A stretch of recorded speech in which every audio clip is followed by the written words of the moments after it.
Yes, yes, it's visible. Good.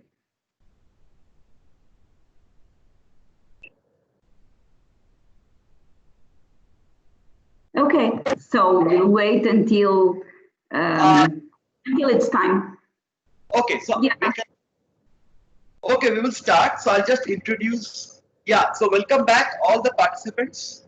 So I hope now we will have enriching session. We have 3 lectures in the second half. So we start with the lecture by Professor Isabel Maria Marrucho. She will speak on tuning Eutectics for water cleaning technologies and development. So currently she is an associate professor with habilitation at Instituto Superior Técnico, University of Lisboa, and she is author of 8 book chapters and more than 243 papers. Graduated 14 students and have participated in around 30 projects, where 3 of them were financed by Bayer AG, and also many of them by Portuguese Science Foundation, while one of them by FP7. She is also currently the Vice President of Chemical Engineering Department, Instituto Superior Técnico, Lisbon, Portugal, from 2019, and the Director of Master in Chemistry, same institute, from 2017, and also the member of Pedagogic Council at IST Lisbon, Portugal. She is also the director of the thematic line Sustainable Chemistry at Centro de Química Eléctrica Research Unit. And with this, she is well known in the field of this deuteratic solvents and its application. So I then request Professor Marrucho to kindly start your presentation. Thank you so much, Professor Tamal. It's really a pleasure. Oops, oh my God, what am I doing? Okay, it's really a pleasure to participate in this webinar, in this symposium that you are organizing. I would like also to say hello to everybody that is watching, and I hope that this can be a profitable seminar. So I forgot to insert my slide on where Lisbon is. Lisbon is really on the other side of the world. We are in the far west point of Europe, and you'll have 2 other participants from Portugal that I'm sure will have a slide on where Portugal is. So I am from Lisbon and I belong to the IST, which is the largest engineering school in Portugal. We are having this seminar because we have a SPARK project with Professor Tamal Banerjee, and that's it. And now I'm going to talk a little bit about deep eutectic solvents that we have been working for quite some time, as I hopefully will be able to show you. So, as I told you, Portugal is on the other side of the world, and I did not get a chance to listen to Professor Ramesh Garders, to who I say hello from here, because it was 5 o'clock in the morning, my time. So I'm sure that you went all through these slides, and I'm sorry for you to have to listen to it again. So, a little bit of history. Deep eutectic solvents really came up as alternatives to ionic liquids. Ionic liquids in around 2000 had like a big boom, and they were proposed to be the best alternative solvents that ever existed because they had a very high chance of tunability, easy tunability. In fact, that tunability of properties was not true because they are very difficult to synthesize. And so this was the alternative proposed by Abbott in 2003, where he decided to join or to combine 2 salts. One of them was an ionic liquid, the choline chloride. It was finally when we had found out an ionic liquid that was biocompatible, that it was solid. And so we decided to pick up the choline chloride that is solid and urea, and to take advantage of the fact that they have an eutectic point. and to take advantage of the fact that they decrease their melting temperature, and so they are liquid at room temperature in a range of compositions. So this opened up a new field of research, which is deep eutectic solvents when this depression is deep. And they are very easy to prepare because we just mix the two compounds, heat them up and cool them down, and then they are liquid. They have no need to purification, which was very difficult also to attain for ionic liquids. And they were very easy to prepare, and like that, we have a panoplia of alternative solvents. So at that time, I would propose 4 types of eutectics, as you all know, and probably Professor Hamish Gardas already told you. Most of them are prepared with metal salts, zinc salts, cobalt salts, hydrated, and zinc salts again. But those that we are most interested in are those made of choline chloride and urea. More recently, Professor Coutinho already introduced the 5th type of eutectics, which is a little bit different from these proposed here because it is composed of 2 neutral compounds, thymol and menthol. So I'm going to talk to you a little bit about these eutectics. So there is a lot of controversy still going on in the literature about what are deep eutectic systems. Deep eutectic systems are in fact mixtures. We cannot forget about that. So there is not a specific complex here at the eutectic point. And so we should take advantage of all the range of compositions that are available for our applications. So here, I'm sure that you all know, this is the solid liquid phase diagram, the TX phase diagram. This is the eutectic point, and this is all the liquid phase that is available. And so if the room temperature is around here, I have all this region that is available for me to work with, play around with. Of course, that here on this side and here on this side, I have solids, and thus I cannot use them to perform like extractions or something like that as solvents.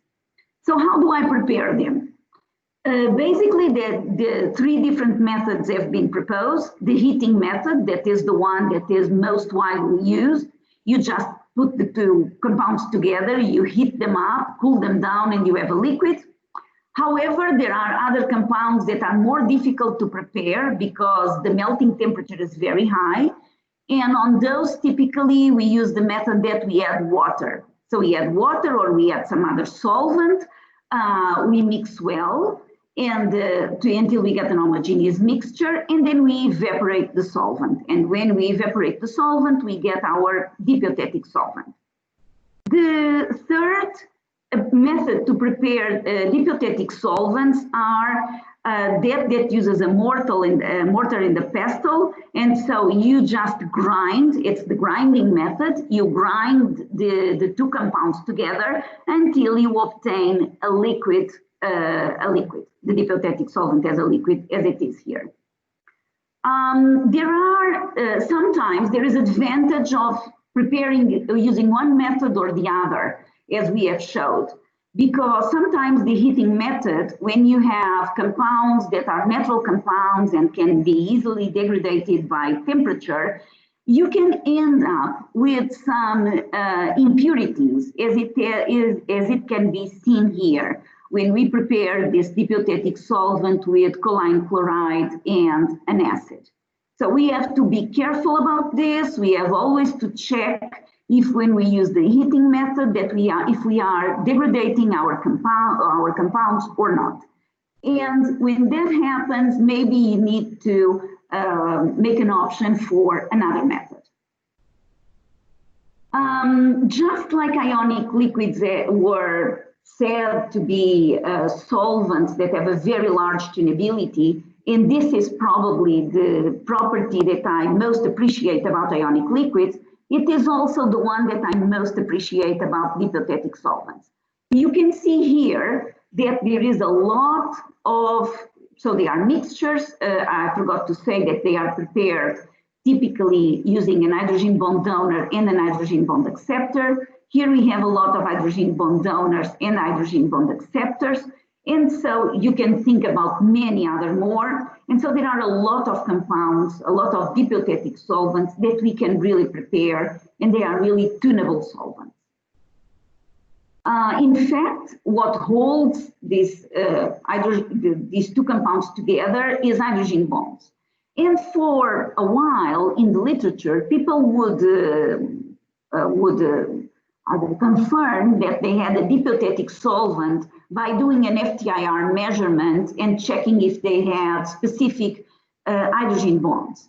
What now it has been shown is that it is not only one hydrogen bond, but the hydrogen bond that is established between the two compounds, but in fact, diplotetic solvents are, as Professor Tom Welton says, an alphabet of soup of many different types of hydrogen bonds. So they are, there is a complicated network of hydrogen bonds in diplotetic solvents. Although they have electrostatic interactions, we really have to pay attention to the hydrogen bonds because they are going to be key to the properties that we want our solvents to have. And this is a thing that diplotetic solvents have in common with ionic liquids, because ionic liquids, despite the fact that they also had Coulombic interactions, they had a huge network of hydrogen bonds. Then there is another question that also needs to be answered, which is, are they deep? Are they not deep? Can we classify all eutectics as deep? This has still not been answered by the scientific community, although there are a couple of propositions for this to be done.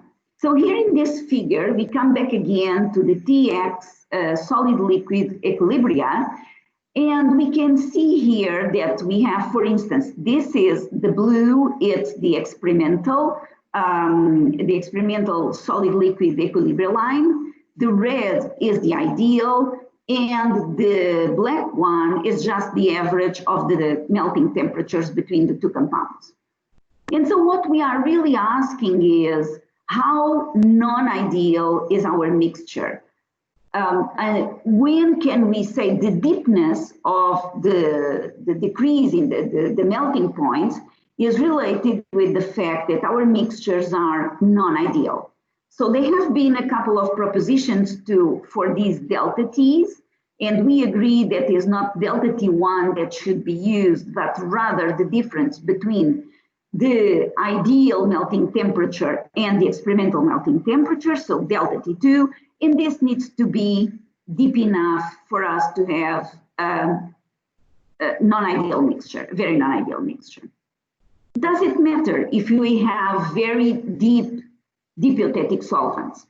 Well, it really depends on what you want to do, because if you really want to have a non-ideal mixture, then you really need to have delta T2 very high. However, we have here two SLE lines, and here they are very different. And here we have, for instance, our room temperature. So if we have here our room temperature, if we were using menthol C10, we come up with all this blue area that we take advantage now of them as liquid. This is what we gain by combining these two compounds and having them in the eutectic form. Of course, that this is not a deep eutectic solvent, this is an eutectic solvent, but we can still use it in the perspective of being a solvent, and this is a big region that we get from having eutectics instead of having just the two compounds. Another example, it is here for the diplotetic solvent that is sodium decanoate with sodium dodecanoate with decanoate acid. In here, this is what we get from having the eutectics instead of having just the two compounds. So I think that sometimes deep does not really matter. Now we come to the role of water. When these diplotetic solvents were proposed, they were all hydrophilic. and they were very much affected by the presence of water. Here you can see that we've studied the choline chloride and urea, and we have different compositions of water. And you can even see that by having this complicated hydrogen bond network, that it is not the composition that has the most water is the red, it's the green one, and the one that is less amount of water is the orange one. And you can see that you would not be able to predict the density, and here in the viscosity that there is a huge effect when I have just a little bit of water from here, 0.1%, to here, for example, when I have 1%, there is a lot of difference in water, in the viscosity. And so this is really related to how water behaves in the network. And this has to be analyzed case by case. So we've done some experiments on the different percentages of water inside of the dipiotetic solvents. And what we've realized, so this is the activity of water against the water composition. So this is 0 of water and 1 of water. And here is also the water activity versus the water composition. And what we found out is that we have 3 regimes. Here, one regime where I have very little water and the water activity is not affected. Here I have another regime that is an intermediate regime. The activity of water is increasing. And here I have our 3rd regime where the addition of water largely influences the water activity. And this is for choline chloride urea and choline chloride levulinic acid. In molecular dynamics, they've also found these 3 regimes, and they have been allocated to different types of interactions. So what we in fact have is that we have 3 different structural regimes when I add water. So in the first one, when I have very small quantities of water, it looks like that the dipiotetic solvents rather interact with themselves, and water makes these small puddles of water. And so the hydrogen bonds are not affected, and the network of the dipiotetic solvent is not affected. So very little water is fine because we still have the dash structure. However, as we are increasing the amount of water, our water is percolating through the dipiotetic solvents network and destroying completely the network. So when we have, I would say, more than 5 or 10% of water, we start in this regime that we completely hydrolyze, we solvate the two compounds.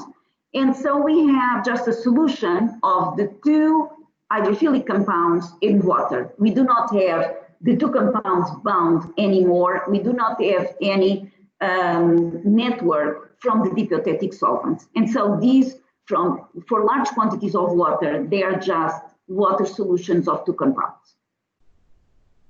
This is particularly important when we talk about natural dipiotetic solvents. Natural dipiotetic solvents were proposed by Professor Choi, and they are huge because they have a lot of applications, especially they push us to in what concerns food sector, health sector, because they are biocompatible, and they open up doors that ionic liquids very difficultly could have opened. So they are composed of amines, sugars, organic acids, and alcohols. They are very viscous, but on the other hand, they are also very hygroscopic. And so typically, some of them were even prepared with water, as you can see here, and typically they all contain at least 3% of water. And 3% of water is 35 moles of mole of water, so which is a lot of water. So when working with hydrophilic dipiotetic solvents, you need to be careful about water. Otherwise, you end up in that regime where you just have water and 2 compounds in it, so a solution. Okay, so we have worked with these systems for a very long time. We have worked with them in azeotrope breaking, and they really work very well. So these were the phase diagrams that we have measured. Here we have some of the results. where we use dipiotetic solvents to extract ethanol from hexane. And you can see that we have very high distribution coefficients for for one of the DES that we considered. And we also have a very high selectivity for one of the DES that we considered. We compared them with the results from ionic liquids, yes? From the results with ionic liquids, and we can see that our dipiotetic solvents are performed very well in the distribution coefficient and selectivity. Moreover, we were able to show that these dipiotetic solvents can be reused. So if I extract the ethanol to the DES-rich phase, and then I can evaporate the ethanol and recycle and reuse my EUTECTIC. We could even show that when we evaporate ethanol, we do not destroy the dipiotetic solvent. Another example that we also use them for in azeotrope breaking for aromatic aliphatic. Again, the results are very nice. We have the same 3 dipiotetic solvents here, and you can see that the results were very nice indeed. That we never, in this case, it was, we never detected any solubility of our eutectics on the hydrocarbon-rich phase. So they do not contaminate while we extract. So these were very promising results. Another more recent example from my group is that we use these DES in desulfurization and denitrification. Everybody knows that this is a big problem. I don't know in India, but in Europe it is very big. These fuels, we have very strict legislation for transportation fuels, and they have to come down to 0 within 10 years, I think. 0 sulfur and 0 nitrogen. And so this is very briefly. Then if you want to know more about our work, you can go and read the articles. And so here I can show you that we had heptane, we had 2 simulated gasoline and a simulated diesel. We have worked with the dipiotetic solvent that is also hydrophilic with tetrabutyl phosphonium bromide and sulfolane. And what we could see here is that we could extract, so these are thiophene, dibenzothiophen, pyridine, and carbazole, 2 sulfur and 2 nitrogen compounds. And we can see that the nitrogen compounds are very easy to extract, even in simulated gasolines and simulated diesel. And the sulfur compounds, we also perform quite well, but not as well as with the pyridine and carbazole. We have a project going on with Galp, which is the Portuguese diesel company. And I can tell you that it is much difficult to extract from the real matrix than from the simulated matrix. In this simulated matrix, we were also able to see that we were able to reuse our solvent and still reach the zero sulfur content, which is what we wanted, and 0 nitrogen content also. And we could also reuse and regenerate. So we completely take out the nitrogen and the sulfur compounds, and then we recycle the dipiotetic solvents, and they were able to perform very well. So they do not lose the performance for desulfurization and denitrification. So this is really a promising application for hydrophilic dipiotetic solvents. I also wanted just to briefly show you what we've been doing about using dipiotetic solvents in the extraction of biomolecules. We've done it for VLPs, which are virus-like particles, and we've used dipiotetic solvents to develop aqueous biphasic systems.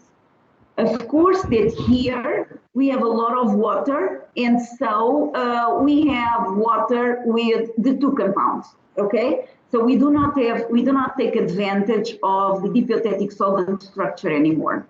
So the way that we did this, it was using those NADES, the natural dipiotetic solvents.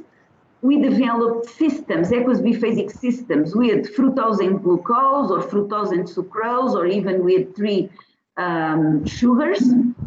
And we were able to extract VLPs virus-like particles in a very high concentration with the fructose-sucrose system. So this is a very promising system to purify virus-like particles to prepare vaccines. And the use of this system has one advantage, which is that fructose and sucrose are compounds that are biocompatible. They are compounds that they are osmolytes that exist inside of the cells. And so they can be used in the formulation. I don't have to take the virus-like particles from that phase. I can use everything in the formulation. This is really advantage because sometimes it is very hard to extract the virus-like particles from our phase. Okay, so after working with all these hydrophilic dipeptidic solvents, we wanted to tackle the problem of the extraction of micropollutants from water. As you all know, micropollutants in water is a real problem. We all want to have clean water. Water sometimes looks clean, but it is not clean. It has a huge amount of compounds, of small compounds inside of it, small compounds in vanishing concentrations inside of them. And right now there is no legislation for these compounds. However, what we know from our health system is that we have a lot of diseases that are caused by the continuous ingestion of small amounts of these compounds. And so, of course, that we could not use these dipeptidic solvents made of fructose and glucose because they do not make two phases with water. They are completely miscible. So we came up with the idea of developing hydrophobic dipeptidic solvents. And so we simultaneously developed hydrophobic dipeptidic solvents with the Eindhoven group. The Eindhoven group proposed hydrophobic dipeptidic solvents based on ammonium salts with very large chains and fatty acids. And simultaneously, we went into a more green approach and we used menthol, which is a natural hydrophobic compound, again with very long hydrophilic chain fatty acids.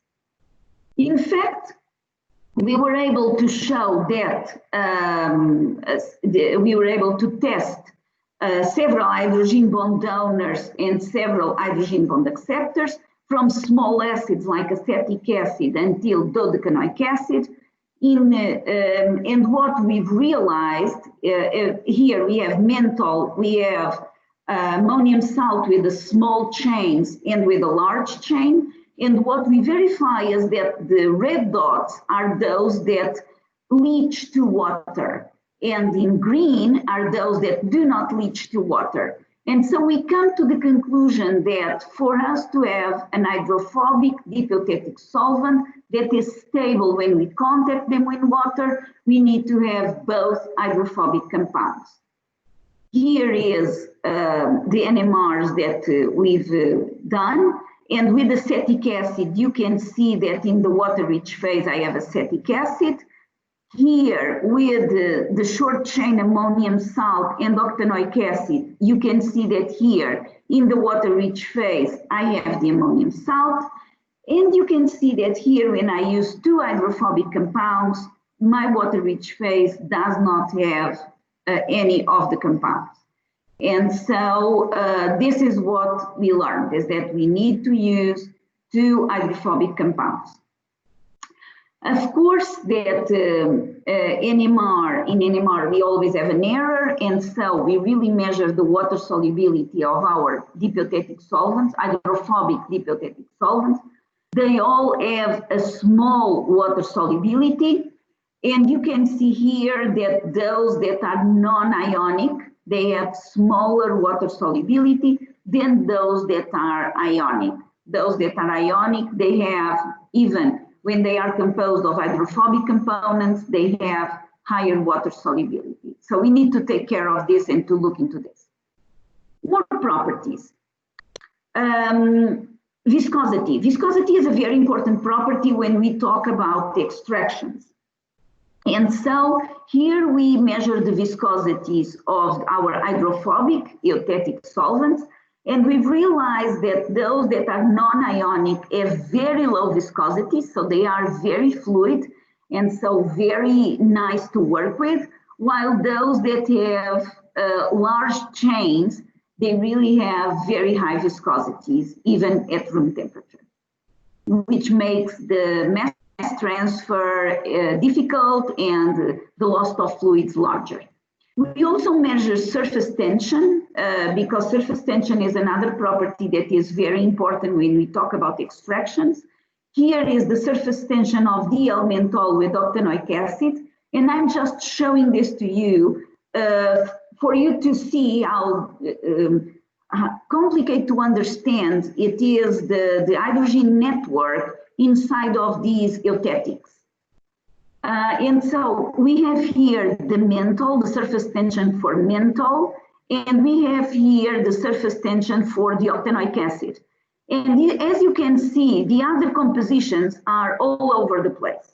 So whenever my student came and showed me this, I told him, go back to the lab, that is all wrong. But in fact, what he showed me is that his results really agreed with well-established correlations between surface tension and fluidity, and surface tension and molar volume. And so I decided to believe in him and to further explore this phenomena. And what we could see is that this was related with the structuring of water inside of our eutectics.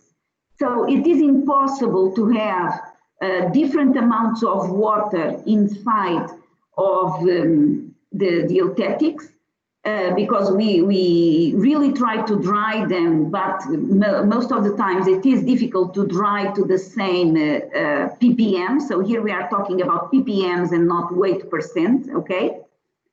And so here we have, for example, D-L-menthol and octanoic acid 1:1 with different water contents. You can see that the surface tension does not change in a linear manner, that the surface tension first decreases and then increases. And this is due to the fact that when I have small concentrations of water, the water is able to accommodate inside of the droplet, so inside of the network of the deep eutectic solvent. And so it rearranges and it decreases the surface tension. But as the water content is increasing, we can see that water is coming to the surface, and so it increases the surface tension again until it reaches an equilibrium and the surface tension is constant. So you can see how complex this is and how careful we need to be when we interpreted simple properties like surface tension. Okay, so here we arrive to our pollutants. As I told you, it is a pity that we do not have more legislations about pollutants, but we will, because we are paying a huge bill in terms of social health. There's a lot of health problems that are due to pharmaceuticals, to pesticides, especially these two, and now plastic additives and plastics are coming along also, because dyes, we can see them, although in very small concentrations. We have pathogens here. All of us are still in confinement, and this is why we are having this, this webinar by web. Otherwise, we would have a proper conference. And so it is very important, the pathogens also in water and metals. Today, I'm going to address only the pharmaceuticals and the pesticides, also plastic additives, one case of a plastic additive. So these are compounds that exist in water in very small concentrations. And typically, we tend to think that water has no value. Nobody wants to pay anything for water, but everybody wants to have good water. And on the other hand, it is a thing, it is a good that we drink. And so we need to be careful about water contamination and how pure it is our water. So we do not want to contact our water with compounds that are not FDA approved. because we know that they always leach something to the water, and thus they are going to contaminate our water. We are removing micropollutants, but we are putting small amounts of solvent inside of it, toxic solvents, and we don't want that. Okay, so the first case study that I have for you, it is pesticides.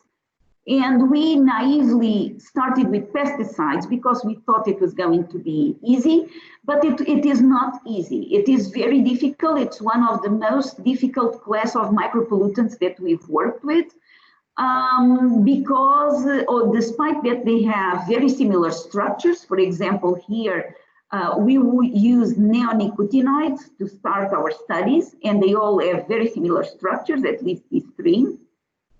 You can see that they have very different, we used D-almenthol and fatty acids, and you can see here that they have very different concentrations. So it is very important for us to understand the mechanism of extraction of these micropollutants with eutectics, so that we can properly design the eutectics to extract the pesticides. And this is in fact what we are doing in the SPARK project. So I have, as I mentioned before, I am very fortunate to have this SPARK project with Professor Tamal Banerjee, and we are working hand in hand, experimental and molecular dynamics, to be more assertive about the extraction mechanism of the dipeutetic solvents of these micropollutants, so that we can better select a priori what we are going to use to maximize these extractions. Because what we can see also here in this second graph is that we can reuse these eutectics. So we reuse them, but the efficiency of our eutectics decreases. Nevertheless, these compounds are compounds that are entering our water cycle and that nobody is paying attention to them. So we really wanted to have some natural compounds, some cheap compounds, so that we can have small units that we can add to our water treatment plants that helped us to be able to get rid of these compounds, these micropollutants. The second example that I bring to you is bisphenol-A. As you all know, bisphenol-A is an endocrine disruptor and is going inside of the water phase because it is a plasticizer of water bottles. With the amount of plastic that we have today in our oceans and in our rivers, this is becoming an emergent micropollutant. Here we used a large amount, to start with, a large amount of hydrophobic dipeutetic solvents. And what we found out is that BPA, bisphenol-A, is very hydrophobic, and as it is very nicely extracted by most of our dipeutetic solvents, and especially for by this one here, that is N888, so it's the ammonium with hydrocarbons with 8 atoms in each chain, bromide C10. We have also here, for the more benign compounds here, the menthol C10 that also performs very well. And so we did design of experiments. And by doing a design of experiments here, we could come to the conclusion that the best system would be to have 1-to-1 of dipeutetic solvents in water at 26 degrees, and the optimal amount of BPA was this. So you can see here that this technology, although it is very promising, still needs to be worked, because it is not feasible to have 1-to-1 of dipeutetic solvents in water. And so we are trying to develop some new materials so that we can address this large quantity of dipeutetic solvents that are used. The third case study that I bring to you is the case of CIPROFLOXACIN, and thus now we get in the pharmaceutical compounds. CIPROFLOXACIN is perhaps the most used antibiotic all over the world. It started for the elder ones with the fight against anthrax in the United States. And now it is used, it is a large spectrum antibiotic, and it is used almost to anything, but almost to any infections. That's what they first give you. Ciprofloxacin is very different from the other compounds, from the other pollutants, because it speciates in water, which means that it, according to the pH, it can be cationic, zwitterionic, or anionic, and that really changes the extraction, as you can see here. So here in this figure, I show you the extraction efficiency of a vast range of hydrophobic dipeptidic solvents according to the pH. In particular, what we wanted to see was if especially for the hydrophobic dipeptidic solvents that are composed with salts, if an anion exchange mechanism was taking place or not. What we can clearly see from here is that no, there is no anion exchange mechanism or cation exchange mechanism taking place, because the hydrophobic dipeptidic solvents that extract the least, and it's almost vanishing the amount that they extract, are those that are composed of salts, the ones that are charged. And so those that are natural hydrophobic dipeptidic solvents perform much better. And it is interesting to see that, in fact, for some of these dipeptidic solvents, the extraction efficiency depends on the pH. And most usually, the anionic form is better extracted than the other forms. So this clearly indicates to us that the mechanism was through solubility. This is another case that we are studying in our SPARK project. It was related to solubility. And so here we can see that we have a high solubility of ciprofloxacin inside of the neutral dipeptidic solvents, and it's practically insoluble inside of the ionic dipeptidic solvents. Of course, that this can also be related with the hydrophobicity. Ciprofloxacin is very hydrophobic and is going to choose to be more soluble in the hydrophobic dipeptidic solvents that are more hydrophobic. Here we have again the solubilities of the dipeptidic solvents in water, and we can see that is completely related. Those that are more hydrophilic, ciprofloxacin is less soluble. Those that are more hydrophobic have a higher solubility of ciprofloxacin. Okay. In this case study, we've also tried to recycle our dipeptidic solvent. And so what we did is we reused it. So we reuse our dipeptidic solvent 5 times. And you can see here that it only starts to decrease the efficiency when we arrive to 50, to the 5th cycle. And after that, what we did is we add activated carbon as an adsorbent.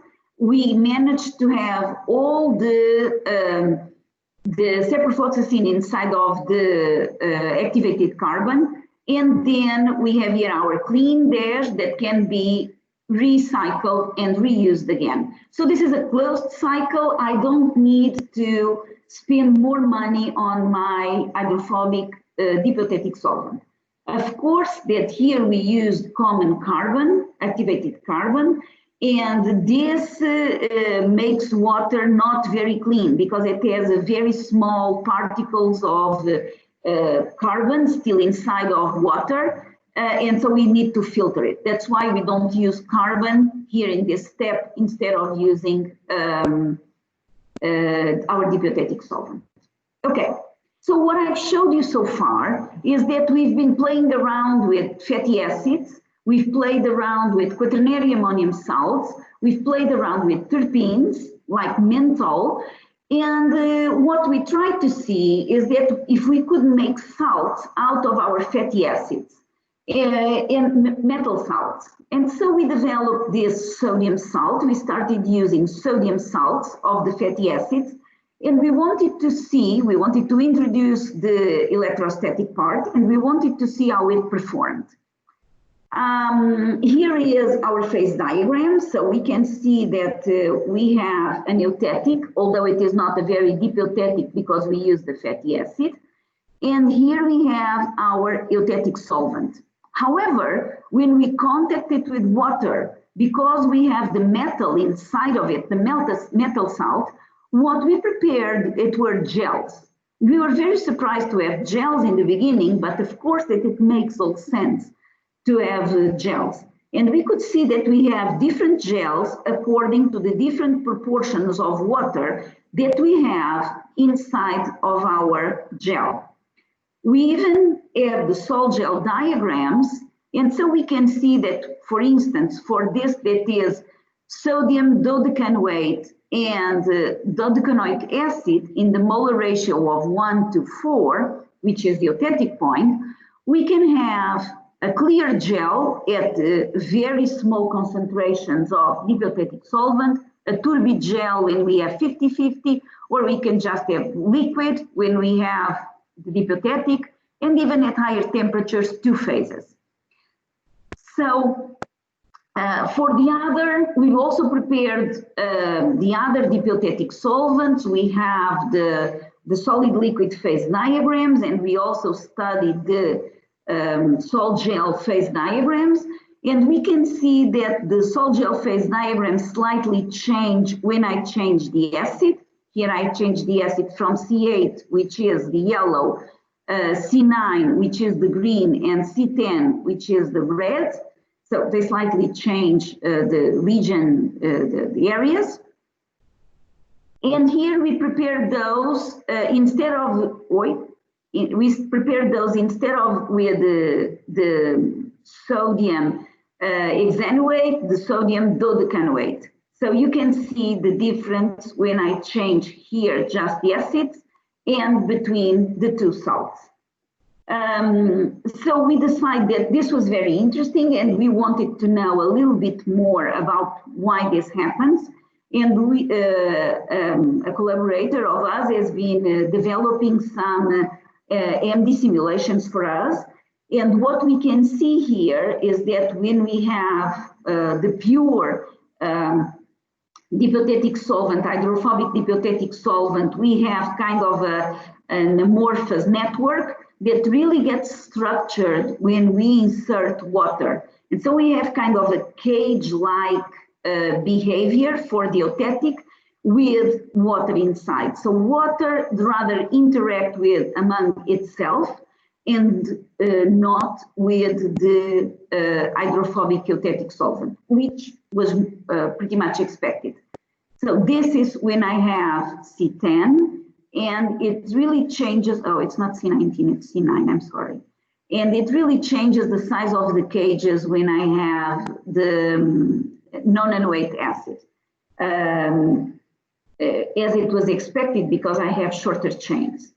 So what we were able to verify in these studies was that when I have the pure deep eutectic solvent, we have very high hydrogen bond content for the acids, for the salts, here the C12 and here the C12, and lower amount of hydrogen bonds for the acids. And as I introduce water, I increase the amount of hydrogen bonds that can be made for the acid and decrease those that can be made for the salt, which is an indication that water preferentially establishes hydrogen bonds with the acid and not with the salt. And we are still thinking about this result, which was quite surprising for us, and trying to analyze the GeoVars to see what is going on. Okay, so quite on time, I come to my final remarks, and my final remarks are very general.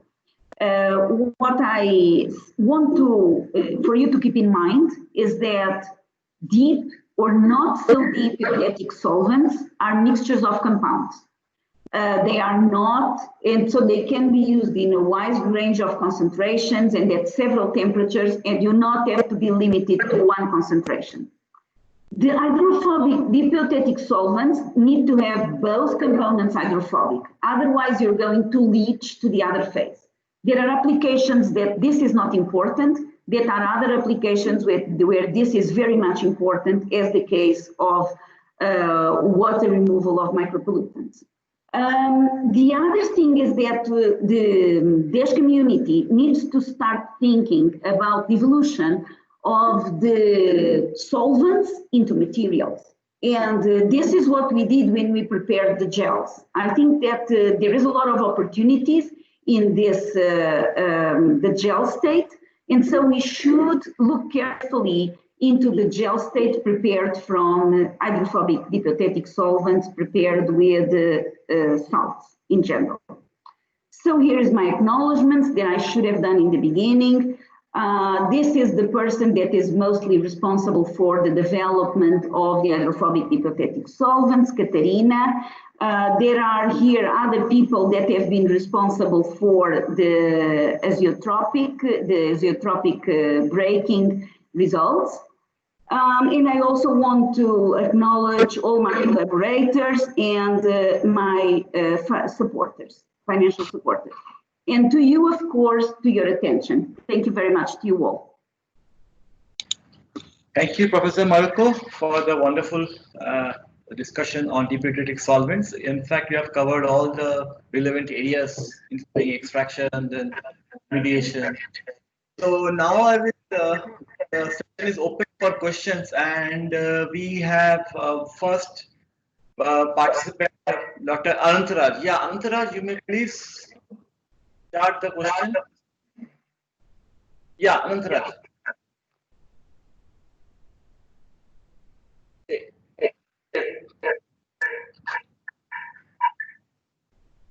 Is Anantaraj there? Okay, we go to the second question, the Mr. Sachin Prabha. Please go on with your question. Hello. Yes, Sachin, please introduce yourself. Yeah, ma'am. It's Sachin, ma'am. I'm a research scholar from IIT Madras.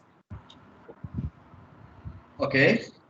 Yeah, ma'am. I have a question that what really influences the mechanism of this particular thing? You have explained in different papers, different style. That's what I want to specify. Is this really the structure of the dipiotetic solvent, or the hydrophobicity, or what really influences the mechanism of extraction? Well, I think this needs to be analyzed case by case, because as you saw, I mean, in the case of the pesticides, that we have very similar structures and we have very different behaviors.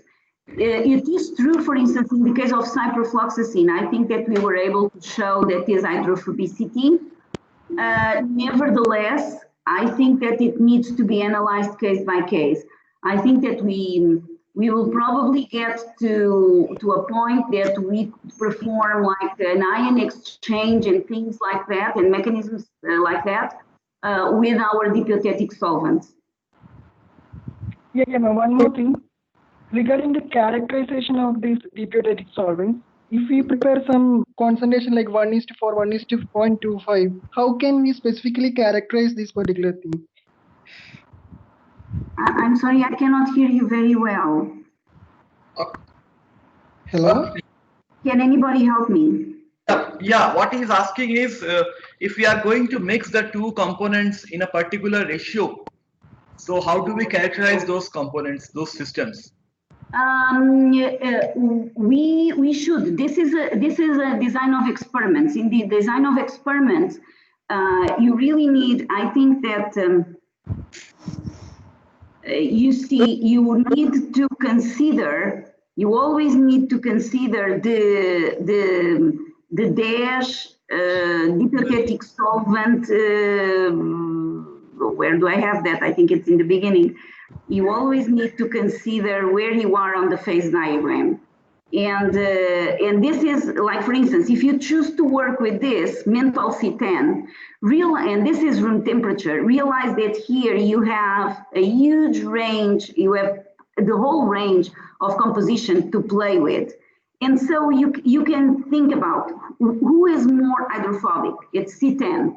So is my compound very hydrophobic? Yes. So I need to prepare very hydrophobic dipiotetic solvents. So I should increase to the maximum the C10 amount. Okay? It's favorable to you if it is hydrophobicity that is ruling your extraction mechanism. On the other hand, if you think that the vector interacting with the OH of menthol, you need to be on this side of the phase diagram because you want to have a lot of menthol to interact favorably with your micropollutant. Okay. Thank you. So, yeah. Thank you, Sachin. And the next question, Professor, my colleague, Professor Anki Reddy. Please go on. Thank you. Thank you very much for your excellent lecture. So, first is a general question. So, you talked about removing the micropollutants from the water streams. So, typically, any RO process actually could be doing the job already for us, right? I mean, so what is your comment on that? I'm sorry again, Kamal. Okay. Okay, yeah. What Professor Reddy? Can you come out very, I can Professor Kamal. Okay. I'll repeat again. You see, there's any water treatment technique, reverse osmosis, normally we are using every day, often these days, right? Reverse osmosis. Yes. Yeah, the reverse osmosis can remove the micropollutants easily, right? It depends on the micropollutant. Yeah, but even if you talk about ibuprofen or maybe ciprofloxacin, so probably I felt that reverse osmosis can remove them. But what is the problem with reverse osmosis is that it is a technique that requires a lot of energy. And liquid extraction does not require any energy almost. And so in this way, and the equipment is very, very simple. So we do not have membranes, which typically tend to clog. So here we would not have that problem. So this is, I'm not saying that reverse osmosis is bad. I'm saying it is very good. But it's a different technique. So some of them have advantages and some of them have disadvantages. Right. No, my argument is here that anyway we have to treat the water to remove several things, right? Because if you focus on using deep eutectic solvents, probably you're removing the micropollutants, but there could be other things which you may not be able to remove using DES. So eventually you have to depend on some water treatment technique. So a water treatment technique which can remove even these micropollutants eventually could be one of the options. That is my concern. Okay. That is, I do not understand the last word. Okay. No. So to remove the several things from the water, right? Not only the sea water, even the brackish water, we have to take some kind of a water treatment technique. Right? If that water treatment technique can simultaneously remove, if it can remove simultaneously micropollutants and other organisms which we don't want, right? Then that is going to serve our purpose. That is my understanding. Yes, I mean I think that's the right approach. That this study is still in the beginning. That now we have a new equipment and we are going to study several micropollutants. We are also going to see if we can have different eutectics that can interact with virus or something like that, because we've shown that we can extract virus with these micropollutants. And so this is the thing that we are going to address in our future work, yes. Okay, so Tamal? Yes. You have any other question? Yeah. Just one small question. So, if you want to extract these micropollutants from water using a DES, so this process, if you want to make it a continuous process, right? Yes. Is it really can be done in a continuous manner, like exchanging the being brought these two faces in contact? Like there is a water going through to one pipe. Let us say water is going through the pipe where there are micropollutants in that water, and there is a deep eutectic solvent is also going along that pipe. So the deep eutectic solvent is contacting with the your contaminated water, and then the micropollutant should go from your contaminated water to the deep eutectic solvent flow or deep eutectic solvent. Like that, there should be two things flowing against each other, or co-current or counter-current. Like that is possible. Yeah, yes, it is possible. The kinetics, as far as we have observed, the kinetics is quite fast, and so the micropollutants are very easily extracted from water. We can do that, or as I mentioned, we can try to come up with materials based on hypothetic solvents that in contact with water will be able to extract. Okay, thank you. Okay, at the last, I think Viral Mehta. Please go on. Viral Mehta. Yes. Hello, ma'am. First of all, I would like to thank you for such a nice knowledge you shared on the deep eutectic solvents. My question is about the synthesis of deep eutectic solvents have you prepared. The first thing I want to ask, ma'am, if you change the mole fraction or the reactant concentration, does it going to affect or alter the acidity or not? Well, you know that the concept of acidity is really to be measured in water, right? And so, I mean, we cannot address the acidity per se of these hypothetic solvents. What we know is that in fact they are, if you use like a pH meter and you measure the pH, they are very acidic. If you have you have to consider this as a non-correct way to measure acidity, because acidity needs to be measured in water.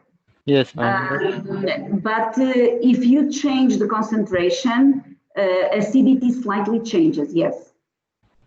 With respect to like, I would like to say choline hydroxide, which is a alkaline base, which we prepared by using ethanol as a solvent.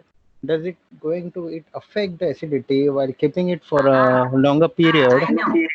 I know now what you mean. If we use different solvents, if the properties change. Is that what you say? Yes. That has never been shown for hypothetic solvents, that the properties change. However, it has been shown for ionic liquids.